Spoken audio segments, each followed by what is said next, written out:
दोस्तों स्वागत है आपका चैनल ब्राइट फैक्ट्स में, जहां हम हर दिन आपके लिए लेकर हाजिर होते हैं देश और दुनिया की 15 बड़ी खबरें। लेकिन शुरू करने से पहले इस वीडियो को अपना एक छोटा सा लाइक जरूर कर दें। तो चलिए हमेशा की तरह सबसे पहले जान लेते हैं चीनी बीमारी के कुल मरीजों की संख्या। दोस्तों देश में अब तक 10,77,000 केसेस हो गए हैं और पिछले 24 घंटे में नया रिकॉर्ड तोड़ 37,407 मरीज बढ़े हैं। अच्छी खबर यह है कि 23,552 लोग स्वस्थ भी हुए हैं। यह आंकड़े हर घंटे बदल रहे हैं। इसी के साथ आज की खबरों में आप देखेंगे, अगर ये किया काम तो भरना पड़ेगा इन चीजों पर 1,000 रुपए का जुर्माना। सरकार ने लिया ये बड़ा फैसला और फिर एक बार आने वाला है टिड्डियों का दल घुस चुका है भारत के इस राज्य में। दोस्तों आगे आपके लिए बेहद जरूरी खबर निकल कर आ रही है। अगर बाइक या गाड़ी चलाते हैं तो ध्यान से सुन लीजिए, नंबर प्लेट के नियमों में हो गया है बहुत बड़ा बदलाव। आज ही करना होगा ये काम। और साथ ही साथ मच्छर के काटने से भी हो रहा है कोरोना। अब क्या करेंगे हम सब।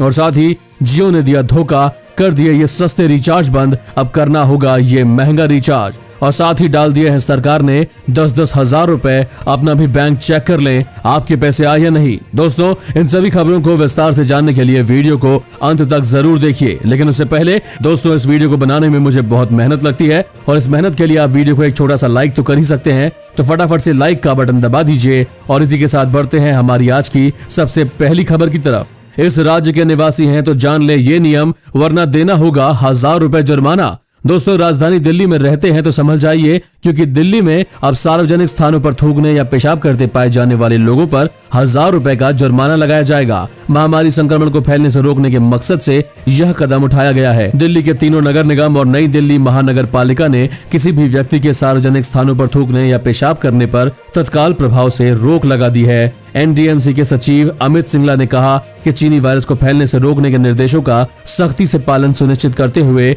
यह निर्देश दिया जा रहा है कि सार्वजनिक स्थानों पर थूकना या पेशाब करना प्रतिबंधित होगा। उल्लंघन करने वाले व्यक्ति पर 1,000 रुपए का जुर्माना लगाया जाएगा। दोस्तों आपको क्या लगता है, सरकार ने ये नियम लगाकर सही काम किया है क्या? 1,000 रुपए जुर्माना लेना सही रहेगा? आप अपना जवाब हमें यस और नो में बताएं।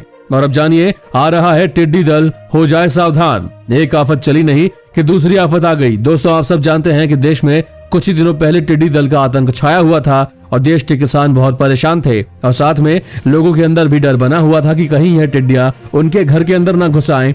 और वहीं अब कानपुर जिले और आसपास में अफ्रीकी टिड्डियों के हमले का खतरा मंडराने लगा है। संयुक्त राष्ट्र संगठन के फूड एंड एग्रीकल्चर ऑर्गेनाइजेशन ने 2 दिन पहले ऐसा ही अंदेशा जताते हुए अलर्ट किया है। उन्होंने कहा कि 4,500 किलोमीटर दूर पूर्वी अफ्रीकी देशों के रेगिस्तानी क्षेत्रों में मौजूद ये टिड्डियां यमन और ओमान के रास्ते गुजरात के कच्छ से भारत में प्रवेश कर सकती है। वहां से कई राज्यों और शहरों तक जा सकती है। इनके एक दल का आकार 10 वर्ग किलोमीटर तक हो सकता है। दोस्तों इस चैनल पर हम आपको देश और दुनिया भर की सबसे बड़ी खबरें सबसे पहले और हर दिन बताते हैं। अगर आपको भी ये खबरें अपने मोबाइल पर हर दिन चाहिए तो इस चैनल को नीचे दिए गए इस लाल बटन को दबाकर सब्सक्राइब कर दें और साथ ही साइड में दिए गए इस घंटी के बटन को दबाकर ऑल पर क्लिक कर दें। दोस्तों इसी बीच एक खबर आ रही है कि नंबर प्लेट के नियमों में हो रहे हैं बदलाव। दरअसल देश भर में वाहनों के नंबर प्लेट को एक जैसा करने के लिए सरकार ने 11 श्रेणियों के वाहनों के नंबर प्लेट पर लिखे जाने वाले रजिस्ट्रेशन नंबर और उनके रंग को लेकर गाइडलाइन जारी की है। लिस्ट में 2 नई चीजें भी जुड़ी हैं। अब सादे कागज पर नंबर प्रिंट करके चिपकाना एक अपराध बन गया है। नए नियमों के मुताबिक नई गाड़ियों को टेम्परेरी नंबर लाल रंग से पीले बैकग्राउंड में लिखवाना होगा और इलेक्ट्रिक गाड़ियों में पहले की तरह रजिस्ट्रेशन नंबर को हरे बैकग्राउंड पर पीले कलर में लिखवाना होगा। वहीं डीलर्स की गाड़ियों में नंबर लाल बैकग्राउंड पर सफेद रंग से लिखवाना होगा। सेंट्रल मोटर व्हीकल रूल्स के मुताबिक रजिस्ट्रेशन प्लेट पर अंग्रेजी में कैपिटल लेटर और नंबर लिखवाने की ही इजाजत है। इसके अलावा प्लेट पर कुछ भी नहीं लिखा होना चाहिए। रजिस्ट्रेशन प्लेट पर छोटी लेटर और क्षेत्रीय भाषा में कुछ भी लिखवाना मना है और राज्य में जो वीआईपी नंबरों की बोली लगाते हैं उन्हें भी इन्हीं नियमों का पालन करना होगा। इस वीडियो को देखते रहिए दोस्तों, क्योंकि आगे आने वाला है देश में महामारी ने तोड़ा अब तक का सारा रिकॉर्ड। 24 घंटे में मिले 37,407 केस, देश का हुआ बुरा हाल। अब जानिए, क्या मच्छर के काटने से भी होती है चीनी बीमारी? दोस्तों विश्व स्वास्थ्य संगठन ने भी मार्च के महीने में यही चर्चा करी थी। लोगों के मन में यह सवाल आ रहा था कि संक्रमित आदमी का खून चूसने के बाद यदि मच्छर किसी स्वस्थ आदमी को काट ले तो चीनी वायरस फैलेगा या नहीं। इस पर अमेरिका के कैंसस यूनिवर्सिटी ने रिसर्च किया और इसकी रिपोर्ट के मुताबिक वायरस फैलाने वाला SARS-CoV-2 वायरस मच्छरों के काटने से नहीं फैल सकता। यानी कि रिसर्च में सामने आया कि मच्छर से चीनी वायरस का कोई खतरा नहीं है। और अब जानिए, जियो के उपभोक्ताओं को हुआ बड़ा नुकसान, बंद हो गए हैं अब ये सबसे सस्ते प्लान। दोस्तों, अपने ग्राहकों को झटका देते हुए रिलायंस जियो ने एक बार फिर अपने 2 सस्ते प्रीपेड प्लान्स बंद कर दिए हैं। कंपनी ने 49 रुपए और 69 रुपए वाले 2 प्लान्स को बाजार से हटा दिया है। आपको बता दें कि ये दोनों प्लान्स जियो फोन यूजर्स के लिए थे। जियो फोन के 49 रुपए वाले प्लान में 14 दिनों की वैलिडिटी मिलती थी और 2 GB डेटा मिलता था। साथ ही जियो के नेटवर्क पर अनलिमिटेड कॉलिंग की सुविधा भी मिलती थी, जबकि जियो के 69 रुपए वाले प्लान में 14 दिनों की वैलिडिटी मिलती थी और 7 GB डेटा मिलता था। और अब जानिए, देश में महामारी ने तोड़ा अब तक का सारा रिकॉर्ड। 24 घंटे में मिले 37,407 केस। दोस्तों, देश में चीनी बीमारी के मरीजों की संख्या बहुत तेजी से बढ़ रही है और महामारी की खौफनाक रफ्तार ने लोगों की चिंता बढ़ा दी है। प्रतिदिन रिकॉर्ड तोड़ आंकड़े सामने आ रहे हैं और पिछले 24 घंटे में देश में महामारी के रिकॉर्ड 37,407 नए मामले दर्ज किए गए हैं, जबकि 543 लोगों की मौत हुई है। देश में पहली बार चीनी बीमारी के नए मरीजों का आंकड़ा 37,000 के पार पहुंच गया है। अच्छी बात यह है कि देश में 6,53,751 लोग इस महामारी को मात देकर यानी ठीक होकर अपने घर जा चुके हैं, जबकि 3,58,692 मरीजों का अभी भी इलाज चल रहा है। देश में रिकवरी रेट भी 65.24% पर पहुंच गया है। और आगे देखिए, टिकटॉक के भारत में बैन होने के बाद भी कुछ देशद्रोही तिकड़म लगाकर इसका इस्तेमाल कर रहे हैं। जानिए कैसे। मगर उससे पहले जानिए, महामारी के चलते बंद हो गए सारे जिम तो लोगों ने सड़क पर शुरू कर दी एक्सरसाइज। जी हां दोस्तों, महामारी के प्रसार को देखते हुए सरकार ने बहुत सारी जगहें बंद कर दी थी। हालांकि उनमें से कुछ जगह अब खुल चुकी है, लेकिन इन जगहों में जिम शामिल नहीं है। देश भर के जिम अभी तक खुले नहीं है, तो लोगों ने खुद को फिट रखने का नया उपाय ढूंढा है। नागपुर के लोग एक्सरसाइज करने के लिए सड़क पर इकट्ठा हो रहे हैं। लोगों का कहना है कि हम एक्सरसाइज के जरिए अपनी इम्यूनिटी को बढ़ा रहे हैं। वहीं ये तस्वीरें सोशल मीडिया पर सामने आने के बाद लोग तरह तरह की प्रतिक्रिया दे रहे हैं। कुछ लोग इसका सपोर्ट कर रहे हैं तो कुछ लोग ये कह रहे हैं कि महामारी के समय में भी इस तरह से बाहर निकलना, वो भी सिर्फ जिम करने के लिए, बिल्कुल भी सही नहीं है। दोस्तों, आपको क्या लगता है, सरकार को जिम खोल देने चाहिए या नहीं? हमें नीचे लिखकर जरूर बताएं।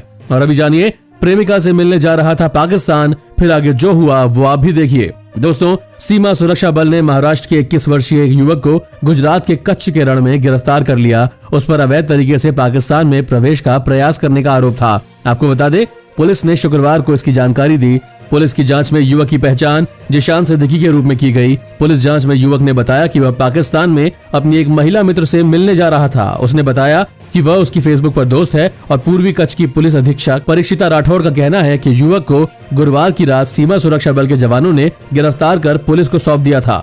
और अब जानिए, टिकटॉक के बैन होने के बाद भी कुछ लोग कर रहे हैं इसका गैर कानूनी इस्तेमाल। दोस्तों, जब से टिकटॉक बैन हुआ है, लोग इसे यूज करने के लिए तरह तरह के जुगाड़ ढूंढ रहे हैं। कोई इसे APK फाइल के जरिए डाउनलोड कर रहा है तो कोई VPN के जरिए ऐप को एक्सेस करने का प्रयास कर रहा है, लेकिन ज्यादातर ढंग कार्य नहीं कर रहे हैं। इसी बीच WhatsApp पर एक APK फाइल का लिंक तेजी से वायरल हो रहा है, जिससे लोगों के फोन में टिकटॉक डाउनलोड हो जा रहा है। जैसे ही यूजर इस लिंक पर क्लिक करता है तो उसका फोन अननोन ऐप को इंस्टॉल करने की परमिशन मांगता है, और जब यूजर सेटिंग में जाकर परमिशन ऑन कर देता है तो उसे इंस्टॉल करने का ऑप्शन मिल जाता है। ये ऐप सरलता से फोन के कार्य करने लगती है और आपको ये जानकर हैरानी होगी कि डाउनलोड करने के बाद लोगों को ये पहले की ही तरह दिखाई देने लगता है, जिसके लिए उन्हें कोई भी ट्रिक प्रयोग करने की जरूरत नहीं पड़ रही है। लेकिन जो लोग इस ढंग का प्रयोग करके टिकटॉक चला रहे हैं, शायद उन्हें नहीं पता कि वह कितने बड़े खतरे को बुलावा दे रहे हैं। सबसे पहले बता दें कि जब भी कोई फाइल ऑफिशियली उपस्थित नहीं होती है और आप उसकी APK फाइल का प्रयोग कर रहे होते हैं, तो आपको ये पता नहीं लगा पाते कि उसमें क्या मॉडिफिकेशंस किए गए हैं। यानी कि साफ है कि इसमें आपके फोन में सरलता से मॉलवेयर, स्पाईवेयर घुस सकते हैं, जिसके बाद आपका private data APK file developer के पास ट्रांसफर होने की संभावना है। दोस्तों, आपको क्या लगता है, इन देशद्रोहियों को क्या सजा मिलनी चाहिए जो छुपकर टिकटॉक यूज कर रहे हैं?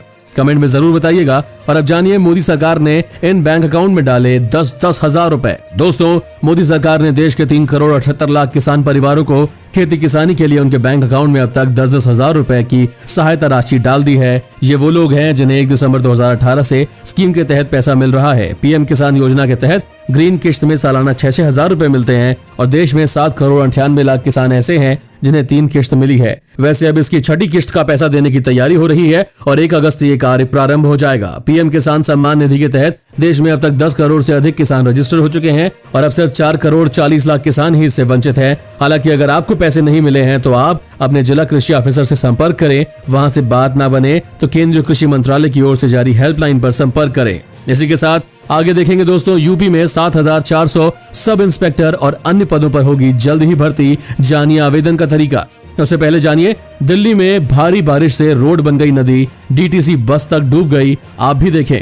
दोस्तों, दिल्ली में बारिश की दस्तक के साथ ही हादसों की खबर भी सामने आ रही है और जानकारी के मुताबिक एक डीटीसी की बस और एक ऑटो पानी में फंस गया था। मौके पर पहुंचे दमकल विभाग ने बस में फंसे ड्राइवर, कंडक्टर और ऑटो ड्राइवर को सुरक्षित बाहर निकाल लिया, लेकिन एक व्यक्ति को नहीं बचा पाए। मृतक की पहचान कुंदन सिंह के रूप में हुई है, जो कि एक टेम्पो ड्राइवर है। जानकारी के मुताबिक वह मध्य दिल्ली से कनॉट प्लेस की तरफ आ रहा था, तभी पानी में फंस गया। और बता दें कि दिल्ली एनसीआर में रविवार सुबह से ही तेज बारिश हो रही है। मौसम विभाग द्वारा यहां अगले 3 दिनों तक भारी बारिश होने का अलर्ट जारी किया गया है और वहीं सुबह से हो रही तेज बारिश के चलते दिल्ली के कई इलाकों में पानी भर गया है। कई इलाकों में पानी निकालने जाने का भी काम किया जा रहा है और दिल्ली के आईटीओ, तिलक bridge, national media centre, Kirti Nagar और मिंटो ब्रिज जैसे इलाकों में पानी भर गया है। इस वजह से कई लोगों को काफी समस्याओं का भी सामना करना पड़ रहा है।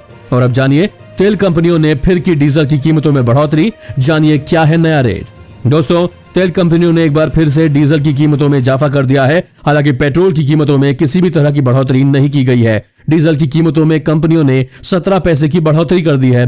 कल भी सिर्फ डीजल की कीमतों में ही बढ़ोतरी हुई थी। इसी के साथ दिल्ली में डीजल की कीमत 81.52 के ऐतिहासिक स्तर पर पहुंच गई है और पेट्रोल की कीमतों में 29 जून से कोई बदलाव नहीं हुआ है। और अब जानिए, यूपी में 7400 सब इंस्पेक्टर एवं अन्य पदों पर होगी जल्द ही भर्ती। जानिए आवेदन करने का तरीका। दोस्तों, उत्तर प्रदेश पुलिस भर्ती बोर्ड जल्द ही सब इंस्पेक्टर और स्टेनो कम अकाउंटेंट पदों पर भर्ती के लिए नोटिफिकेशन जारी करने वाला है। उत्तर प्रदेश पुलिस एसआई भर्ती 2020 के लिए उम्मीदवार अगस्त 2020 के मध्य तक ऑनलाइन आवेदन कर सकेंगे। हालांकि यूपीपीआरबी द्वारा इस संबंध में कोई आधिकारिक जानकारी नहीं दी गई है। आवेदन की प्रारंभिक तिथि 16 जुलाई 2020 है और आवेदन की अंतिम तिथि जारी किया जाना है। पदों के लिए योग्य उम्मीदवार यूपी पुलिस एसआई भर्ती 2020 के लिए ऑनलाइन मोड से आवेदन कर सकते हैं। आवेदन करने के लिए उम्मीदवार यूपी पुलिस की आधिकारिक वेबसाइट पर जाएं। और अब जानिए, घुटनों पर आया चीन, करेगा भारत का गुणगान, अब माफी मांगने को होगा मजबूर। दोस्तों, बॉर्डर पर हिंदुस्तान और चीन के बीच विवाद का यह परिणाम हुआ है कि इससे चीन की कंपनियों को नुकसान होना शुरू हो गया है। कुछ समय पहले ही हिंदुस्तान ने भी सख्त रुख अपनाते हुए 59 चीनी ऐप्स बैन किए थे। ये सब देखते हुए चीन की स्मार्टफोन बनाने वाली कंपनियां शाओमी, वीवो, हायर, ओप्पो और वन प्लस जैसी कंपनियों ने अपनी मार्केटिंग और एडवर्टाइजिंग स्ट्रेटजी में बड़ा बदलाव किया है। बल्कि यूं कहिए कि चीन ने एक तरह से हिंदुस्तान के सामने घुटने टेक दिए हैं और मान लिया है कि उनकी इन कंपनियों का वजूद हिंदुस्तान में बचाए रखने के लिए उसे हिंदुस्तान का गुणगान करना ही होगा। एक बड़ी कंपनी के सीनियर ऑफिसर ने ऑफ रिकॉर्ड बोलते हुए कहा कि वह भी प्रोडक्ट लॉन्च करने की स्ट्रेटेजी में बदलाव करेंगे और फेस्टिव सीजन की प्लानिंग और निवेश की प्लानिंग में भी बदलाव किया जाएगा। अभी सब कुछ लगभग 1 महीने के लिए रोक दिया गया है, जब से चीनी फौजियों ने हिंदुस्तान के जवानों पर हमला किया, जिसमें लगभग 20 जवान शहीद हुए हैं। आगे देखेंगे, चीन में शुरू हुई बीमारी से लोगों का देखिए क्या हुआ हाल। अभी तक बचने की कोई उम्मीद नहीं दिख रही। दोस्तों, उससे पहले जानिए, बेवजह घर से बाहर निकलेंगे तो होगी कार्यवाही, ऐसा रख रही है सरकार आप पर निगरानी। यूपी सरकार ने संक्रमण फैलने से रोकने के लिए फिर से लॉकडाउन लगाया है और गाजियाबाद में इसे सफल बनाने के लिए ड्रोन से निगरानी की जा रही है। साथ ही पब्लिक एड्रेस सिस्टम के माध्यम से अनाउंसमेंट करवाकर लॉकडाउन का पूरी तरह से अनुपालन करने और घरों से बाहर न निकलने की अपील की जा रही है। पुलिस के अनुसार बेवजह घर से बाहर रहने वाले लोगों की ड्रोन कैमरे से वीडियो बनाकर निगरानी की जा रही है और उल्लंघन करने वाले लोगों की पहचान कर उनके खिलाफ सख्त कार्रवाई की जाएगी। और अब जानिए, पूरी दुनिया को परेशान करने वाला चीन में आई एक और नई बीमारी, हुआ बुरा हाल। दोस्तों, पूरे देश में चीनी बीमारी से हाल बेहाल है, लेकिन चीन के हाल तो और खराब नजर आ रहे हैं। चीन ने जिस बीमारी को शुरू किया था, शायद उसने ये कभी नहीं सोचा होगा कि इस बीमारी से सबसे ज्यादा नुकसान उसी को होने वाला है। चीन की मीडिया के अनुसार उरुमकी शहर में अधिकारियों ने सबवे, बसों और टैक्सियों की संख्या घटा दी है। साथ ही कुछ रिहायशी इलाकों को बंद कर दिया गया है। साथ ही लोगों के शहर छोड़कर जाने पर पाबंदी लगाई गई है। भले ही चीन जितना भी छुपाने की कोशिश करे, पर यह बात तो पक्की है कि जिस देश से महामारी की शुरुआत हुई है, वही देश इसकी चपेट में आने से कैसे बच सकता है। चीन पहले भी अपने महामारी से संक्रमित लोगों के आंकड़े छुपाए हुए था, जो कि सूत्रों के अनुसार गलत माने गए हैं। और अब तो चीन के लिए यह बड़ी बात नहीं होगी कि वो अपने देश के असली हालातों को लोगों से छुपाए। हालांकि ये बात तो पक्की है कि चीन के हालात इतने अच्छे दिखाई नहीं पड़ते जितना वो दिखाने की कोशिश में है। दोस्तों, क्या आप चाइना, जिसने सारी दुनिया को परेशान किया हुआ है, उसकी इस हालत से खुश हैं? हमें हाँ या ना में जवाब लिखकर जरूर बताएं। और दोस्तों, आज की खबरों में बस इतना ही। अगर आपको भी ये खबरें अपने मोबाइल फोन पर हर दिन चाहिए तो इस चैनल को नीचे दिए गए इस लाल बटन को दबाकर सब्सक्राइब कर दें और साथ ही साइड में दिए गए इस घंटी के बटन को दबाकर इस ऑल पर क्लिक कर दें। धन्यवाद।